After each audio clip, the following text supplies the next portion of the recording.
जय Jagannath welcome to deep insights.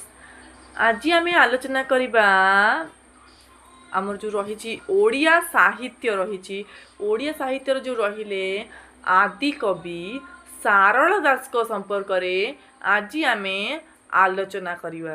तार आम बर्तमान जानिबा कि सारला दास जी कि आदि कवि बा शूद्र मुनि सारला दास रूपे जी परिचित ओडिया साहित्य जगत रे तांकर पूर्व नाम कौन थिला? तांकर पूर्व नाम कौन थिला ना से सिद्धेश्वर परिडा भाव में परिचित थिले। केबे ना से हेउछंती 1500 शताब्दी जणे कवि एवं ओडिया साहित्यर जणे विद्वान से थिले। तीनोटी ओडिया पुस्तक से ओडिया साहित्यर विद्वान थिले। तांकर तीनोटी मुख्य मुख्य पुस्तक गुड़िक हेउछि सारला महाभारत, बिलंका रामायण एवं चंडी पुराण पई से प्रसिद्ध। आउरी मध्ये तांकर आउ एक लेखा रहिछि सेटा हेउछि लक्ष्मी नारायण वचनिका। वर्तमान आमे जानिबा कि से कौन तांको विषय आउ किछि विवरणी आमे आलोचना करिबा। से ओडिया रे लेखिबारे थिले प्रथम विद्वान। ओडिया साहित्यर आदि कवि रूपरे बा प्रथम कवि रूपरे से परिचित। कहीं ना ओडिया साहित्य रे तांको पूर्वरु एते बड़ बड़ प्राकृत भाषा रे केही भी रचना करनथिले। बड़ बड़ लेखा गुड़िक जेमिति कि ओडिया महाभारत केही एते बड़ प्राकृत भाषा समस्त संस्कृत भाषार प्रादुर्भाव सेतबेले अधिक थिला। तेणु प्राकृत भाषा रे एते बड़ सृष्टि केही केबे आगरु करनथिले। प्रथम हेउछंती जेहेतु सारला दासंकर कृति जोटा कि प्राकृत भाषा रे एते बृहत रचना करथिले, तेणु तांकु आदि कवि रूपरे बा प्रथम कवि रूपरे से परिचित। वर्तमान देखिबा तांकर कार्य गुड़िक परवर्ती पीढ़ी पाई कि सूचनार एक उच्च पालटिछि। सारला दास संपर्क में किछि विवरणी। आदि कवि सारला दास निज ग्रंथ मानकरे निजको मूर्ख अज्ञान तथा केवल माँ सारला आशीर्वाद जोगु काव्य लिखिचंती बोली से वर्णना करचंती। तेणु किछि समालोचक तांकु महामूर्ख बोली वर्णना करचंती। तेबे जे कोनोसी पाठक जदि तांको साहित्य पढ़िबो ताहेले से निश्चित जानि परिबो कि सारला दास गजमूर्ख नथिले, से अगाध पांडित्यर अधिकारी थिले। से थिले विभिन्न शास्त्रर पंडित। तांकर पुस्तक तांकर पुराण तांकर ग्रंथ गुड़िक पढ़िले जानी हेबो प्रकृत रे तांकर ज्ञान कि भली भाबरे रही। कृति विषय जदि आमे आलोचना करिबा तांकर उल्लेखनीय कृति हेउछि ओडिया महाभारत। ओडिया महाभारत हेउछि तांकर सबुठारु उल्लेखनीय कृति। वर्तमान आमे आलोचना करिबा जो सारला महाभारत रही ओडिया महाभारत रही सारला दासंक द्वारा विरचित जो महाभारत रही से संपर्क में वर्तमान आम आलोचना करवा।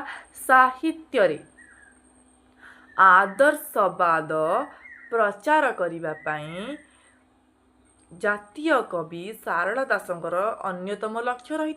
कौन रही सारला महाभारत लिखिबार उद्देश्य? ओडिया रे जो से प्राकृत भाषा रे एते बड़ सृष्टि एते बड़ रचना करथिले तार उद्देश्य कौन रही?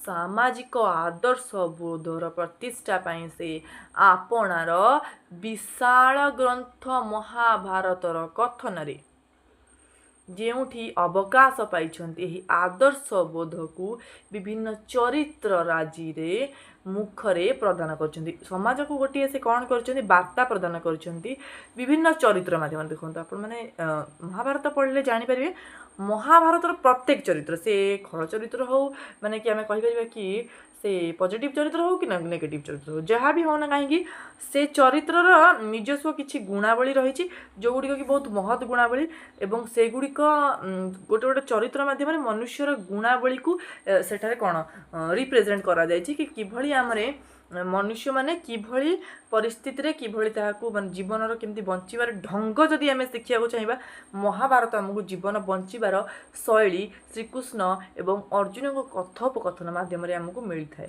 सेही भली कौन करछन्ती सारला दासंग उल्लेखित आदर्श थिला समसामयिक उत्कलर सामाजिक चित्र सामाजिक आदर्श एवं सामाजिक चित्र गुड़िक एठारे देखा मिले। ये सब मूल कविंर उद्देश्य रहुची साधारण लोकर चरित्र गठन किभली गोटे साधारण लोकर चरित्र गठन हो पार सेटा होछि यार मुख्य लक्ष्य एवं नैतिक चेतनार जागरण नैतिक चेतनार जागरण मध्य एही सारला महाभारतर लक्ष्य।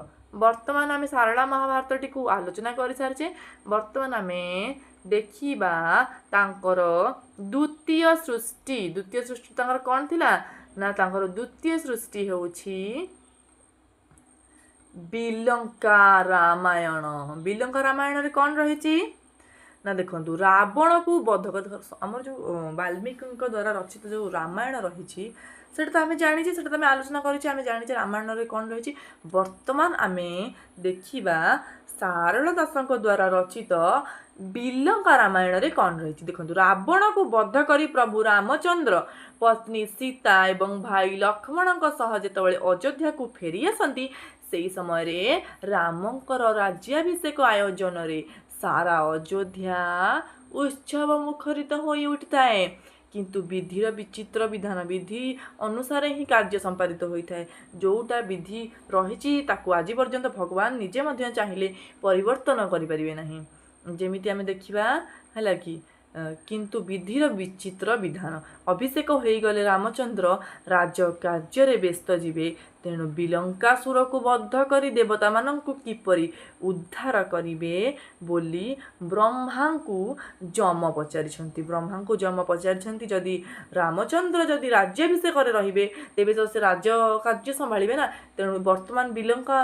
रावण को किए बद्ध करिवो तापर कौन है ना निज शक्तिर प्रमाण देवाकू राम एकाकी बिलंकासुर को बद्ध करने को जाइछंती बिलंकासुर को बद्ध करने को जाइछंती एकाकी है कि कौन है हेले से सफल हो पारना विफल विवेचित होइछंती से मारी पारना बिलंकासुर को परे हनुमान रामंक साहाय्य सत्वे मध्य बिलंका को बद्ध करि पारना बिलंका एपर्यंत मृत्युवरण करि पारना ताकू केही पारुना सेपटे किपरि रामंकर मृत्यु हेबो बोली बिलंकासुर ग्राम देवती को पूजा और यज्ञ कर चली मात्र हनुमान और रामचंद्र तांको यज्ञ संपूर्ण कराई दे नाहंती बिलंकासुर को बद्ध करने को सीतांकर आवश्यकता अच्छी बोली कहिचंती देखंतु शक्ति शिव शक्ति मिसिले ही सृष्टि संभव हो पारिबो सेही भली जेहेतु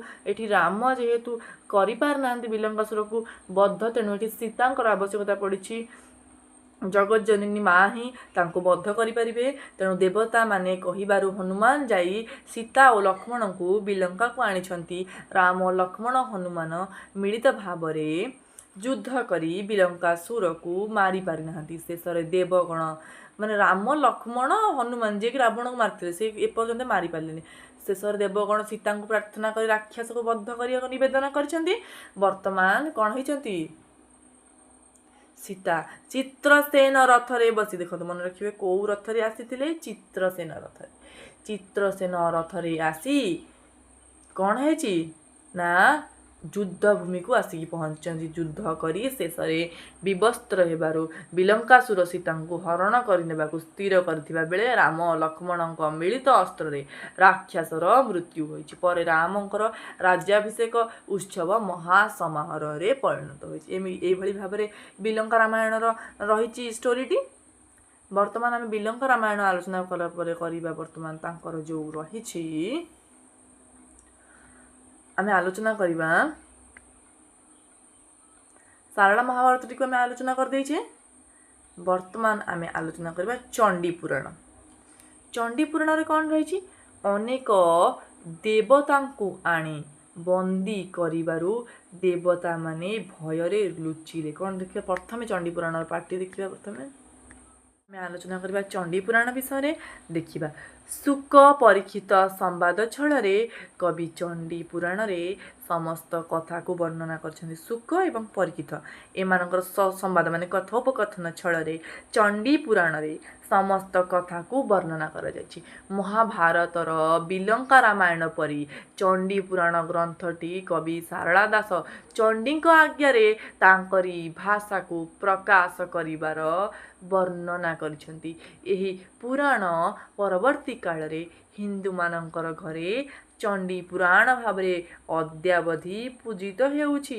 ब्रह्मांक बଳରେ बलियान महिषासुर देव दानव यक्ष रक्ष गंधर्व नर ओ बानर कहा द्वारा मृत्यु हेब नाही जानी प्रबल युद्ध परे समस्त को परास्त करि चलिला। आमे जानिचे महिषासुर विषय महिषासुर घोर तप कला परे ब्रह्मांक ठारू एई वर नैथिला कि से एई भली भाबरे तार मृत्यु होई परिबनि ताकू केही देव दानव यक्ष रक्ष गंधर्व नर बानर से कहा द्वारा मृत्युवरण तार होई परिब नाही। से वर्तमान प्रबल युद्ध परे मध्य समस्ते ता सामने पराजित हेले। दिग्विजयी वीर होई शेषरे स्वर्ग उपरकू से आक्रमण कला ओ देव गण को से परास्त कला। वर्तमान कौन हम किभली भाबरे देवलोक माने निजकू रक्षा करिवे महिषासुर दाउरु।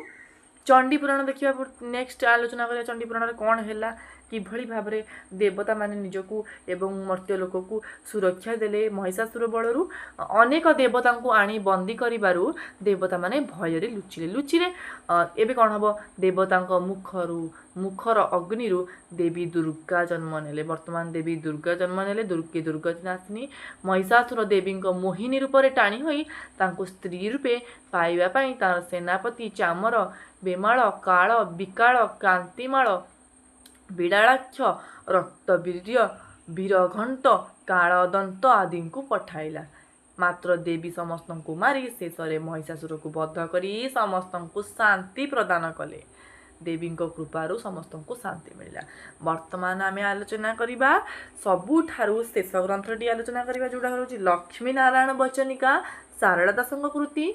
लक्ष्मी नारायण वचनिका कौन रही लक्ष्मी नारायण वचनिका ग्रंथटी खूब क्षुद्र किंतु 79-15 ग्रंथटी लक्ष्मी नारायण कथोपकथन रही। लक्ष्मी नारायण कथोपकथन वचनिका माने कथोपकथन जो रही ग्रंथटी सृष्टि होईछि लक्ष्मी नारायण तांकर गुरुवार लक्ष्मी नारायण तांकर गुरुवार व्रत संबंध रे जहा किछि वर्णना करिसेंती ताहा ही एही हमर प्रति गुरुवार जो मार्गशीर मास रे माणवसे एवं प्रति गुरुवार प्रत्येक वर्षर प्रत्येक जो मास रही मास मानक जो गुरुवार रही गृह गुड़ी को परिष्कार करा जाय जहा द्वारा कि लक्ष्मी प्रसन्न रुहंती।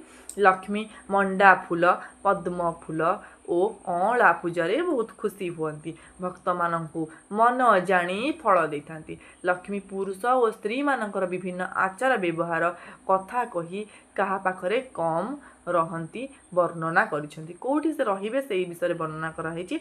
एहा छडा समाजर समस्त अनीति कार्य को से बारण करिसेंती।